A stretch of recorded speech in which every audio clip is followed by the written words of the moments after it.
Hello guys, welcome to my channel. हमारा आज का टॉपिक है कि आखिर वो कौन से रीज़न है जिनके कारण से स्पर्म काउंट कम हो जाता है। तो स्पर्म क्या होता है, इस पे मैंने ऑलरेडी वीडियो बना रखी है। स्पर्म बनता कैसे है, इस पे भी वीडियो अपलोड है, तो आप जाकर वो चेकआउट कर सकते हैं। आज की इस वीडियो में हम जानेंगे कि आखिर ऐसे कारण कौन से हैं जिनकी वजह से स्पर्म काउंट कम हो जाता है।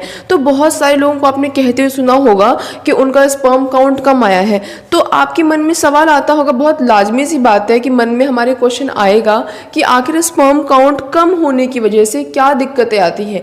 तो देखो, एज सच तो कुछ प्रॉब्लम नहीं होती है, बट स्पर्म काउंट कम होने की वजह से जो लेडीज होती हैं उनको कंसीव करने में प्रॉब्लम होती है, क्योंकि स्पर्म की हेल्प से ही तो एग फर्टिलाइज होता है। अगर स्पर्म काउंट में दिक्कत आ जाएगी तो एग को फर्टिलाइज होने में भी क्या होगी, प्रॉब्लम होगी।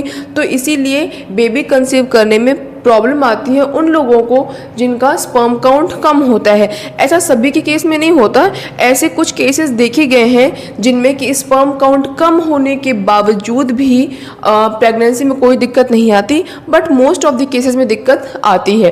और पता कैसे चलता है कि आप जानोगे कैसे कि आपका स्पर्म काउंट कम है? देखो, ये घर पे नहीं पता चलता कि आप घर पे बैठकर अनुमान लगा लो, इसका चेकअप होता है। और बेसिकली कोई सिम्टम्स ऐसे कुछ खास नहीं होते हैं कि आपको कुछ बाहर से दिखाई देगा। आप जब जाओगे डॉक्टर के पास तो रिपोर्ट के माध्यम से ही पता चल सकता है कि आपका स्पर्म काउंट कम हो गया है। तो आइए जानते हैं कि आखिर वो कौन से रीजंस हैं जिनके कारण से स्पर्म काउंट कम हो जाता है। तो देखो, जो फर्स्ट रीजन है वो क्या है, वेरिकोसील। वेरिकोसील क्या है, एक बीमारी है जिसके अंदर क्या होता है, जो टेस्टिकल्स होती हैं, टेस्टिस जो होती हैं, उनकी जो वीन्स होती हैं, नसें, वो सूज जाती हैं। अब सूजने के बाद से क्या होता है, जो ब्लड को फ्लो होने में प्रॉब्लम होती है। अब जब ब्लड फ्लो नहीं हो पाएगा तो टेम्परेचर मेंटेन नहीं हो पाएगा। आप सबको पता है कि जो स्पर्म होता है वो कहाँ बनता है, टेस्टीज में। और टेस्टीज कहाँ होती है, बॉडी के बाहर होती है ना। जो मेल होते हैं उनकी बॉडी के बाहर होती है। क्यों? क्योंकि स्पर्म को बनने के लिए बॉडी से कम टेम्परेचर की रिक्वायरमेंट होती है। तो अगर जो टेस्टीज है, उनकी जो नसें हैं वो अगर सूज जाएंगी, अगर ब्लड फ्लो अच्छे से नहीं हो पाएगा तो टेम्परेचर बैलेंस नहीं हो पाएगा, जिसके कारण से स्पर्म नहीं बन पाएगा। अब जब स्पर्म ही नहीं बन पा रहा है तो स्पर्म काउंट तो गिरेगा ना, स्पर्म काउंट में दिक्कत तो आ जाएगी। तो पहला रीजन क्या है, वेरिकोसील, जो कि बहुत इंपॉर्टेंट रीजन है। जिस किसी को भी वेरिकोसील नामक बीमारी होती है उनका स्पर्म काउंट तो ऑलरेडी डिक्रीज हो जाता है, इसमें कोई दो राय नहीं होती है। ठीक है। जो सेकेंड रीजन है वो क्या है, यूरिनरी ट्रैक्ट इन्फेक्शन, या फिर कह सकते हैं हम इसको यूटीआई। ठीक है, इन्फेक्शन की वजह से भी स्पर्म काउंट में दिक्कत आ जाती है। अगर आपको किसी भी तरीके की कोई इन्फेक्शन है, अगर आपको यूटीआई है, तो उससे क्या होगा, आपका जो स्पर्म काउंट है वो डिक्रीज हो जाएगा। ठीक है। जो थर्ड रीजन है वो क्या है, इन्फेक्शन थ्रू अनप्रोटेक्टेड सेक्स। ठीक है, ये भी एक तरीका की इन्फेक्शन ही है जो एसटीडी होता है। अगर आपने वीडियो नहीं देखी है तो मैंने उसमें बता रखा है एसटीडी को कैसे प्रिवेंट कर सकते हैं, उस पर डिटेल से इसके बारे में बात हो रखी है। बट फिलहाल के लिए अगर आप अनप्रोटेक्टेड सेक्स करते हो, यानी कि without the use of condom अगर आप रिलेशन बनाते हो, तो उस दौरान भी आपको इन्फेक्शन होने का खतरा बना रहता है। बहुत सारे लोगों के मन में मिथ होता है कि कॉपर टी का यूज़ करके या फिर वैसेक्टॉमी अगर आपका हो रखा है तो इन सब का यूज़ करके आप एसटीडी से या फिर किसी तरीके के इन्फेक्शन से बच सकते हो। तो ये बिल्कुल गलत बात है। आप इन सब चीज़ों का यूज़ करके इन्फेक्शन से नहीं बच सकते हो। ये सब चीज़ें बर्थ कंट्रोल को प्रिवेंट करती हैं कि आप प्रेग्नेंट नहीं होगे, लेकिन इससे एसटीडी नहीं होगा, आपको किसी तरीके का इन्फेक्शन नहीं होगा। ये सारी बातें गलत हैं। तो आप क्या करो, कॉन्डम यूज़ करो, जिसकी वजह से क्या होगा, आपको इन्फेक्शन नहीं होगा।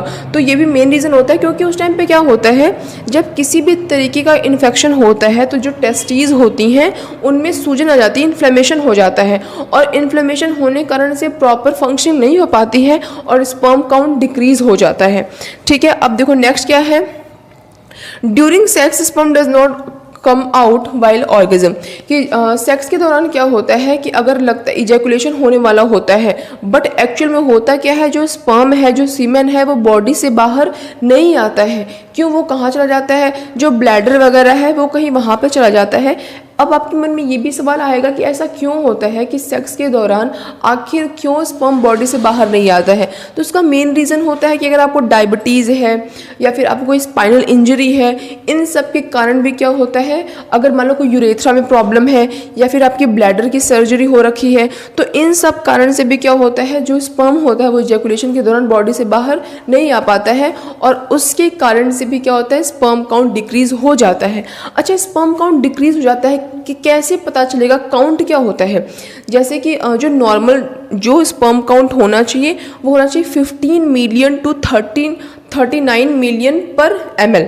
ये आपका क्या होना चाहिए, स्पर्म काउंट होना चाहिए 15 मिलियन टू 39 मिलियन पर ml। बट अगर आपका स्पर्म काउंट 15 मिलियन से भी कम है पर ml, तो उसे हम कहते हैं कि स्पर्म काउंट इनका डिक्रीज हो चुका है, यानी इनको लो स्पर्म काउंट इनका है।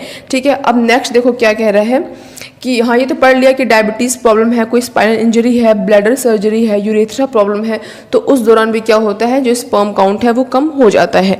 नेक्स्ट लिखा हुआ है हार्मोनल इम्बैलेंस, कि अगर आपका हार्मोनल इम्बैलेंस हो चुका है, देखो ये क्यों होता है, एक्सेसिव अमाउंट ऑफ एल्कोहल का कंजम्पशन करते हो, अगर आप बहुत ज़्यादा स्मोक करते हो, बहुत ज़्यादा टोबैको का सेवन करते हो, या फिर गलत खान पान है, रूटीन आपका गलत है, बहुत ज़्यादा स्ट्रेस ले रहे हो, ये सारा रीज़न, सारा इम्पैक्ट किस पे डालता है, आपके स्पर्म काउंट पे इम्पैक्ट डालता है। और अगर आप अभी भी बहुत ज़्यादा अल्कोहल का यूज़ करते हो, सिगरेट यूज़ करते हो, स्मोकिंग करते हो, टोबैको च्यूब करते हो, तो इन सबको आपको तुरंत छोड़ देना चाहिए, क्योंकि ये सब आपकी सेहत के लिए बहुत ही ज़्यादा हानिकारक है।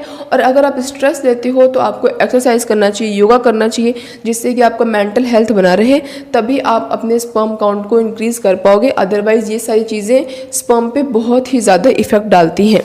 नेक्स्ट लिखा हुआ है डिसऑर्डर ऑफ डाइजेशन। ये आपको बिलीव ही नहीं होगा, बट मैं आपको बता रही हूँ, ये बात सच है कि अगर आपको डाइजेशन की प्रॉब्लम है, ऐसा नहीं कि अगर आज मुझे डाइजेशन में कुछ दिक्कत हो गई, एसिडिटी हो गई, तो आपको अरे नहीं नहीं मैम ने कहा था कि अब मेरा स्पर्म काउंट घट जाएगा, ऐसा नहीं होता। अगर आपको बहुत लंबे समय से है, लाइक आपको 3-4 ईयर से लगातार आपको डाइजेशन की प्रॉब्लम हो रही है, आपको एसिडिटी हो रही है, आपको कॉन्स्टिपेशन हो रहा है, तो उससे क्या होगा, आपका स्पर्म काउंट घटेगा ही घटेगा। एक बात बताओ, स्पर्म को बनने के लिए भी न्यूट्रिएंट्स चाहिए होते हैं ना।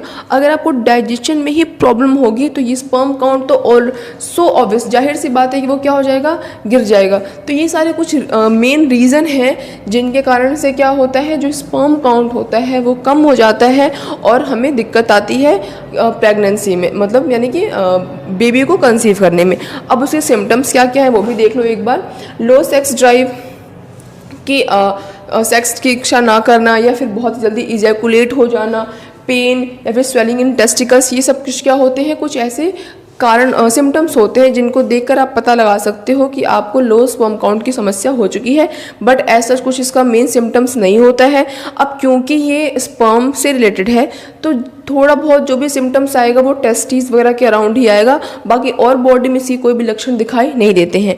अब स्पर्म काउंट को हम कैसे घर पे ही उसको इंक्रीज़ कर सकते हैं, उसके बारे में अगर आपको जानना है तो नेक्स्ट वीडियो मैं इसके ऊपर अपलोड करूँगी। तब तक आप कोई डाउट हो अगर आपको तो आप कमेंट बॉक्स में पूछ सकते हो।